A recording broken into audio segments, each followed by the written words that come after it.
अस्सलाम वालेकुम dear students, उम्मीद है सब खैरियत से होंगे। तो स्टूडेंट्स, नाइन्थ क्लास की फ़िज़िक्स 2025 के लेक्चर नंबर 2 में आपको खुशामदीद। Chapter number 5 work energy and power हमने स्टार्ट किया हुआ है। आज के लेक्चर में हम टॉपिक नंबर 5.2 एनर्जी, जो कि पेज नंबर 109 के ऊपर बुक पे गिवन है, ये कवर करेंगे। इसके साथ साथ कुछ शॉर्ट क्वेश्चन हैं और एक्सरसाइज का फर्स्ट लॉन्ग क्वेश्चन है 5.1, जो कि आज के लेक्चर में हम इंशाल्लाह उसे सॉल्व करेंगे। तो सबसे पहले एनर्जी का टॉपिक है 5.2।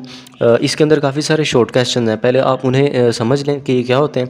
तो बेसिकली एनर्जी होती क्या है। एनर्जी मुख्तलिफ़ चीज़ों में हम रोज़ बरोज़ ऑब्ज़र्व करते हैं। मिसाल के तौर पे हमारी बॉडी मूव नहीं कर सकती एनर्जी के बगैर। एनर्जी हमें कहाँ से मिलती है? हमें फूड से, खुराक से एनर्जी हासिल होती है।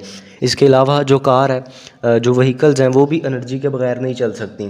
ठीक है, वो एनर्जी कहाँ से हासिल करती हैं? वो एनर्जी हासिल करती हैं जब उनका फ्यूल जलता है, जब वो पेट्रोल को कंज्यूम करती हैं।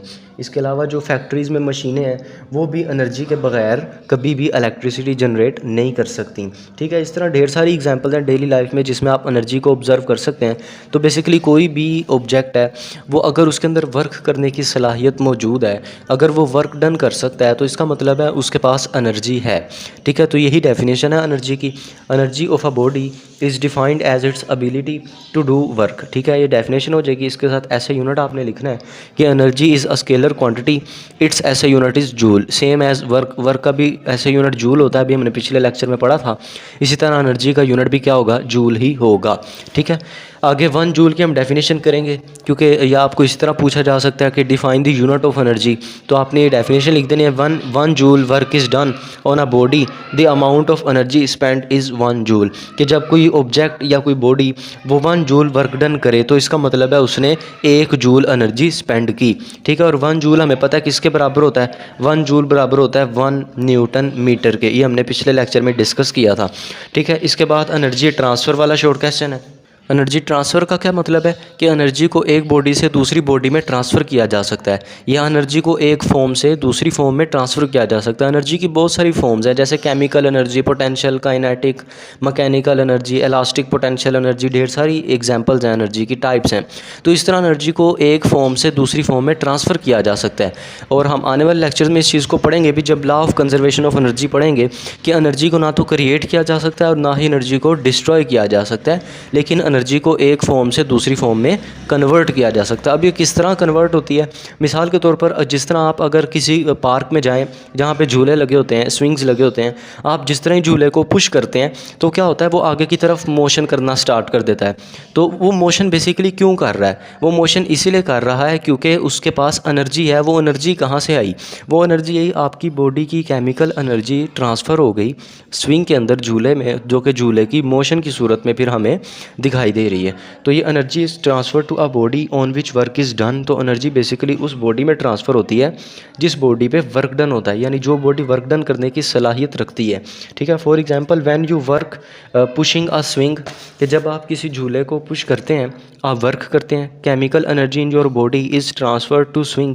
आपकी जो बॉडी की केमिकल एनर्जी होती है वो ट्रांसफ़र हो जाती है झूले में, and appears as energy of motion of swing, जो कि स्विंग के हरकत की सूरत में हमें फिर ऑब्जर्व होती है। तो आगे मैकेनिकल एनर्जी की डेफिनेशन देखते हैं। The combination of kinetic energy and potential energy of a body is called mechanical energy. तो मैकेनिकल एनर्जी का बेसिकली क्या मतलब होता है? मैकेनिकल एनर्जी होती है काइनेटिक एनर्जी को और पोटेंशियल एनर्जी को जब प्लस कर देंगे, या इनका सम या इनका कम्बिनेशन जो होता है किसी बॉडी में, उसको हम कहते हैं वो सब्जेक्ट की मैकेनिकल एनर्जी है। अब ये काइनेटिक एनर्जी क्या है, पोटेंशियल एनर्जी क्या है, इसको हम अभी डिस्कस करते हैं। तो सबसे पहले एक्सरसाइज का लॉन्ग क्वेश्चन है, लॉन्ग क्वेश्चन नंबर 5.1। एक्सरसाइज में पेज नंबर 125 पे आप इसे देख सकते हैं। काइनेटिक एनर्जी के बारे में ये लॉन्ग क्वेश्चन है, तो इसे स्टार्ट करते हैं। तो काइनेटिक एनर्जी बेसिकली क्या होती है? आपने याद रखना है हमेशा कि कोई भी ऑब्जेक्ट है, कोई भी बॉडी है, वो या तो मोशन कर सकता है या तो उसकी कोई ना कोई पोजीशन हो सकती है, यानी वो किसी जगह पे प्लेस हो सकता है। तो अगर कोई ऑब्जेक्ट है वो मोशन कर रहा है, हरकत कर रहा है, तो उसकी मोशन करने की वजह से उसकी जो एनर्जी होगी वो एनर्जी होगी उसकी काइनेटिक एनर्जी। और कोई भी ऑब्जेक्ट है उसकी पोजीशन की वजह से, यानी वो किस हाइट पे है या वो किस डिस्टेंस पे है, तो उसकी उस केस में जो एनर्जी होगी वो होगी पोटेंशियल एनर्जी। तो ये दो फ़र्क आपने हमेशा याद रखना है। तो काइनेटिक एनर्जी का मतलब है कि ऐसी एनर्जी जो कि बॉडी की मोशन की वजह से होती है। तो kinetic energy of a body is the energy that a body possesses due to its motion. तो बिल्कुल सिंपल डेफिनेशन है। इसके बाद डिटर्मिनेशन ऑफ काइनेटिक एनर्जी, ये भी सवाल में उन्होंने पूछा हुआ है कि हाउ इट इज़ डिटर्मन्ड, कि काइनेटिक एनर्जी किस तरह को हम इसे फाइंड कर सकते हैं। तो इसकी डिटर्मिनेशन के लिए हमें एक मूविंग बॉडी चाहिए जो कि मोशन कर रही हो, ठीक है। उसके ऊपर एक अपोजिट फोर्स अप्लाई होगी और फोर्स जिस तरह ही उस बॉडी पे अप्लाई होगी तो वो बॉडी मोशन करना स्टॉप कर देगी, वो रेस्ट की हालत में आ जाएगी।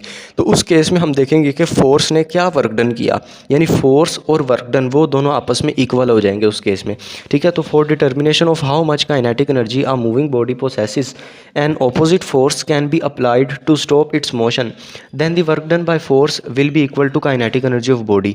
तो इस केस में क्या होगा कि वर्क डन इक्वल हो जाएगा काइनेटिक एनर्जी के जब कोई फोर्स किसी बॉडी की मोशन को रोक देगी। तो W इज़ इक्वल टू ई के, यहाँ ई के का मतलब क्या है, काइनेटिक एनर्जी, ठीक है। तो आगे इसकी डेरिवेशन देखते हैं कि अब इसको फाइंड कैसे करेंगे मैथमेटिकली।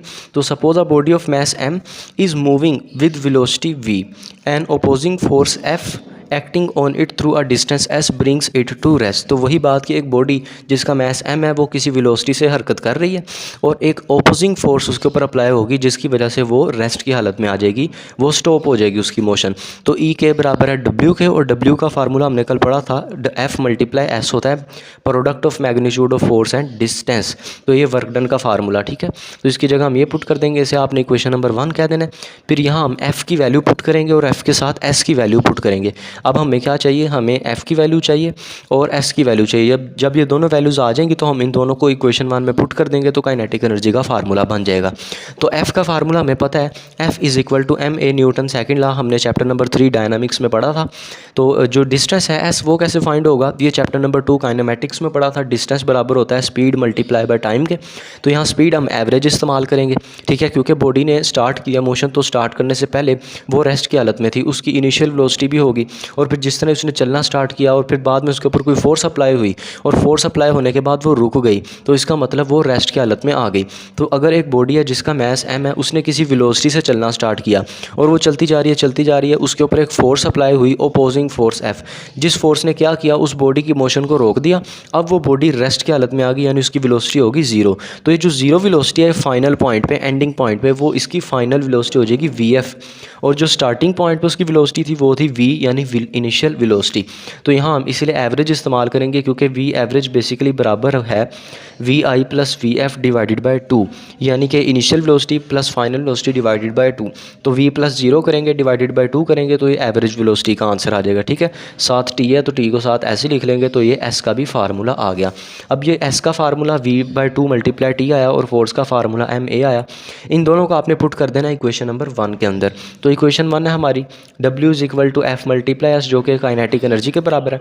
तो काइनेटिक एनर्जी बराबर F की जगह हम लगा देंगे ma और S की जगह लगा देंगे V/2 मल्टीप्लाई बाय T। तो यहाँ पे जो एक्सेलरेशन है ये भी हमने चैप्टर नंबर 2 में इसका फार्मूला पढ़ा था। एक्सेलरेशन का फार्मूला हमने पढ़ा था डेल्टा V ओवर T, यानी time rate of change of velocity is called acceleration. तो यहाँ पे डेल्टा V क्या है, डेल्टा V बेसिकली होता है चेंज इन वेलोसिटी, यानी फाइनल में से इनिशियल वेलोसिटी की वैल्यू आपने कर देनी है माइनस। तो फाइनल वेलोसिटी की वैल्यू हमारे पास है 0 और इनिशियल वेलोसिटी की वैल्यू है V। तो इसका मतलब डेल्टा V का आंसर आ गया -V। तो डेल्टा V की जगह हम पुट करेंगे -V यहाँ पे, तो एक्सेलरेशन का फार्मूला बनेगा -V डिवाइडेड बाय T। लेकिन यहाँ हम माइनस नहीं यूज़ करेंगे, यहाँ हम प्लस में ही वैल्यू एक्सेलरेशन की यूज़ करेंगे। उसकी वजह यह है कि हम काइनेटिक एनर्जी का फार्मूला बना रहे हैं। अगर हम यहाँ माइनस लगाएंगे तो काइनेटिक एनर्जी के फार्मूले में भी माइनस आ जाएगा, जो कि गलत बात है, क्योंकि काइनेटिक एनर्जी जो है वो एक स्केलर क्वांटिटी है, वो वेक्टर क्वांटिटी नहीं है, एनर्जी की टाइप है, इसीलिए वो स्केलर है, उसकी कोई डायरेक्शन नहीं है। तो इस वजह से उसके साथ हम कोई साइन नहीं लगाएंगे, माइनस वगैरह नहीं आएगा। तो इसलिए हम एक्सेलरेशन की पॉजिटिव वैल्यू ही यूज़ करेंगे, पॉजिटिव चेंज एक्सेलरेशन का यूज़ करेंगे। तो आपने यहाँ पे एक्सेलरेशन की जगह V/T लगा देना, T और T कैंसिल हो जाएंगे, बाकी आपके पास आंसर बच जाएगा काइनेटिक एनर्जी का कि E इज़ इक्वल टू 1/2 या हाफ, जिसे कहते हैं mv²। ये काइनेटिक एनर्जी का फाइनल फार्मूला या इक्वेशन है। तो इस तरह ये काइनेटिक एनर्जी वाला टॉपिक ख़त्म हो गया। बेसिकली हमने किया क्या, हमने वर्क डन के फार्मूले में ही F और S की वैल्यू पुट की तो काइनेटिक एनर्जी का आंसर आ गया, ठीक है। इस तरह ये आज का लेक्चर था। मुझे उम्मीद है आज का लेक्चर आपको समझ आया होगा। अगर आपको वीडियो अच्छी लगी इसको लाइक करें, अपने फ्रेंड्स के साथ शेयर करें और हमारे चैनल को सब्सक्राइब करें। मिलते हैं आपसे अगले लेक्चर में, तब तक के लिए अपना ख्याल रखिएगा। अल्लाह हाफिज़।